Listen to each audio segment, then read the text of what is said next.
기독교 보수주의자라고 말을 많이 하죠.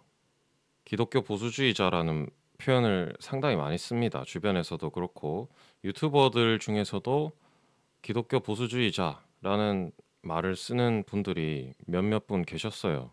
그리고 기독교란 무엇인지 우리가 기독교인임에도 불구하고 기독교가 무엇인지 정확하게 인지하기 힘든 경우가 있죠. 그리고 요즘 들어서 정말 많이 대두가 되고 있는 보수주의. 보수주의는 또 무엇인가? 정확하게 보수주의라는 게 뭘 의미를 하는가? 먼저 기독교란 무엇이고 보수주의란 무엇인지를 먼저 알아야 되겠죠. 기독교와 보수주의의 사전적인 의미를 먼저 봐야 됩니다. 기독교란 다른 의미로 이제 그리스도교죠.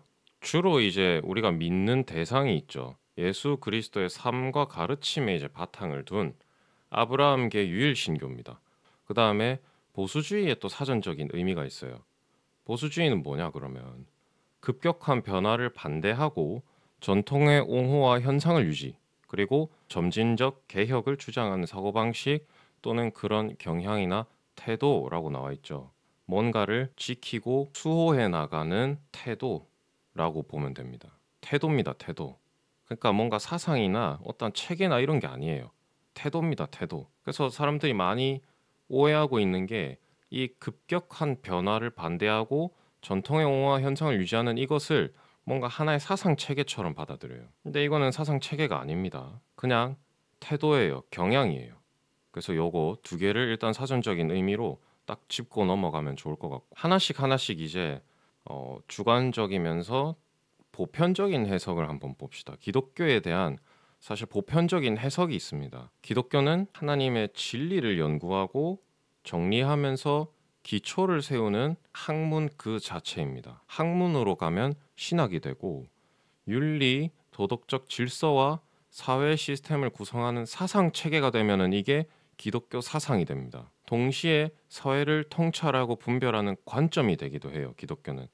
그래서 이게 기독교 세계관이 되는 겁니다. 어떻게 보면은 이거는 되게 포괄적인 개념이자 인간의 사회나 인간의 정치나 뭐 인간 세상에 있어서 기독교라고 하면 거의 모든 것이라고 봐도 돼요. 사실 정치나 사회적으로 봤을 때 기독교는 진짜로 모든 것이라고 봐도 됩니다. 기독교가 사회 질서를 구성하고요. 기독교가 어떠한 규범과 규칙, 도덕법을 만들어냈고요. 그리고 기독교가 위계 질서를 만들어냈어요. 그렇기 때문에 이 사회가 기독교라는 어떤 하나의 큰 울타리 안에서 질서를 유지하고 그 안에서 자유를 누리며 살아가는 겁니다. 그렇게 주장했던 인물이 누구냐? 알렉시 드 토크빌, 알렉시스 드 토크빌이라고 하는 프랑스의 정치학자이자 정치인이었어요. 이 사람이 그 앙시엥 레짐과 프랑스 혁명이란 책에서 어떻게 썼냐, 이 기독교를. 문명화된 사회, 특히 자유로운 사회는 종교 없이 존속될 수 없다라고 썼어요. 이 사람이 이제 프랑스 대혁명을 경험하고 나서 프랑스 대혁명이 왜 일어났고 프랑스 대혁명으로 인해서 왜 이렇게 프랑스가 무너졌는가를 그 책을 통해서 이렇게 쭉 근거를 제시를 하는데 미국은 오히려 어떠한 체계나 혁명을 통해서 더 발전된 국가로 나아갔단 말이죠. 프랑스는 혁명을 통해서 진보했던 어떠한 체계가 쇠퇴하기에 이르렀는데 미국은 그게 아니라 미국인들은 뭔가 혁명을 통해서 어떤 개혁을 통해서 계속해서 발전해 나가더라. 그래서 미국인들한테 질문을 했어요. 이 사람이. 미국인들을 만나서 질문을 합니다. 너네가 이렇게 성장하고 발전할 수 있는 이유가 뭐라고 생각을 하냐? 그래서 미국인들이 뭐라고 대답을 하냐? 요렇게 대답을 한 거예요. 사회는 종교 없이 존속될 수 없다. 요렇게 대답을 한 겁니다. 미국인들이. 그 책의 어떤 주요 골자가 이거예요. 사회 질서와 국가의 토대는 이 종교, 기독교를 통해서 유지가 된다. 그런데 프랑스 대혁명이 뭘 무너뜨렸죠? 크게 봐서는 아주 큰 관점으로는 기독교를 무너뜨렸습니다. 종교를 무너뜨렸어요.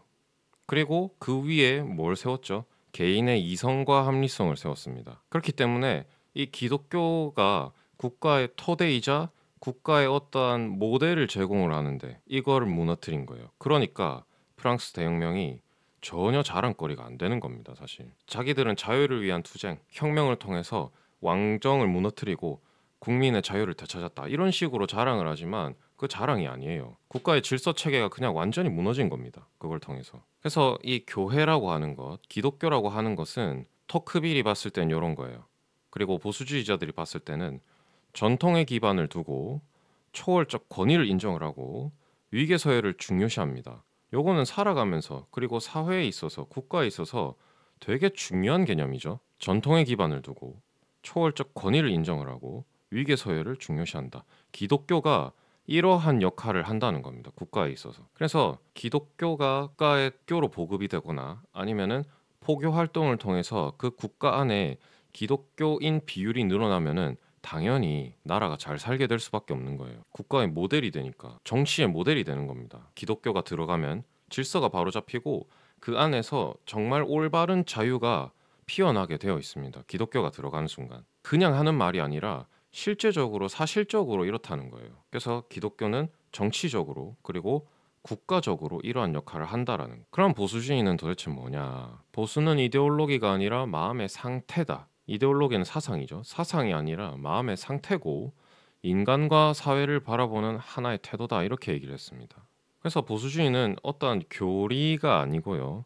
지식 체계가 아니라 마음의 상태이자 태도라는 겁니다. 그럼에도 불구하고 하나의 핵심을 말하자면 보수주의의 어떠한 방향성 하나는 딱 있어요. 인류의 고대 도덕적 전통을 보호하는 것이다. 인류의 고대 도덕적 전통이 뭐냐? 선입견입니다. 선입견. 웬 선입견이냐? 선입견, 우리가 아는 선입견은 되게 부정적인 용어죠. 근데 정치에서 보수주의에서 선입견은 상당히 중요한 단어입니다. 그건 이제 나중에 살펴보도록 할게요. 이 보수주의에 어떻게 보면 시초가 되었던 인물이 한 명 있습니다. 아까 얘기했던 에드먼드 버크라고 하는 사람. 영미 보수주의, 특히나 영국의 보수주의의 아주 핵심적인 이제 역할을 했던 인물이에요. 이 사람이 뭐라고 얘기를 했냐? 사물을 제자리에 견고하게 붙잡아두는 질서가 있다. 그러니까 이 사람은 사회를 구성하는 그리고 사회를 움직이고 사회를 뭔가 이렇게 제자리에 있게 하는 어떤 질서가 있다. 이렇게 얘기를 한 겁니다. 그게 뭐냐? 그 질서가 뭐냐? 신이라는 거예요. 신. 근데 이게 막 정말 기독교인으로서 은혜가 되고 이런 것도 중요합니다. 그치. 하나님이 사회 질서를 만드시고 사회 질서로 이 세상을 경영해 가신다. 요걸로 이제 은혜를 받는 것도 정말 중요하지만 정치적으로 봤을 땐 뭐냐? 이 사람이 하고자 하는 말이 있어요. 단순히 이제 신이다. 신이 있기 때문이다. 이런 식으로 딱 결론을 짓고 넘어가면은 변화가 없습니다. 결론이 뭐냐면 인간은 그만큼 불완전하다가 결론이 되는 거예요. 신은 절대자고 신은 창조주고 신은 전능자입니다. 우리가 알고 있는 하나님은 전능자이시죠.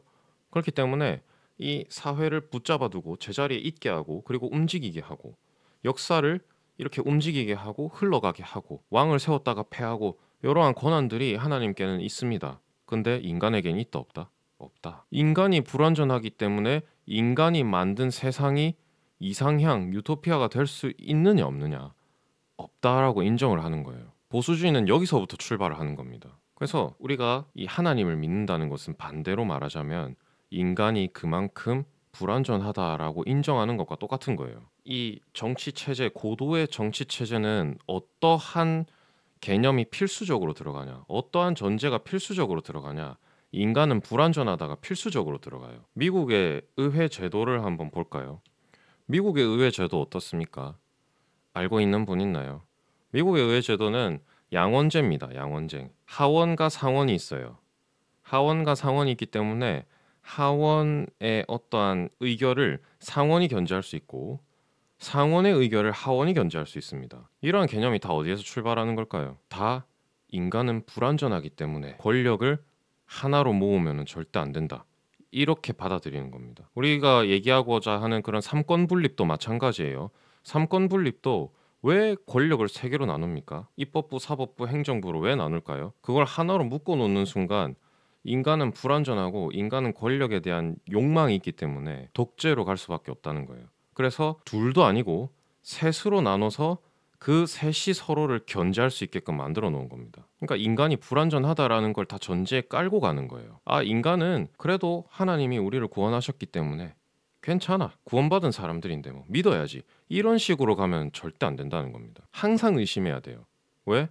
우린 인간이니까. 우리가 구원받았다 해가지고 그 구원이 당장 우리한테 지금 찾아왔습니까? 야, 구원 찾아왔죠. 찾아왔는데 이 구원받은 채로 바로 천국에 올라갈 수 있나요?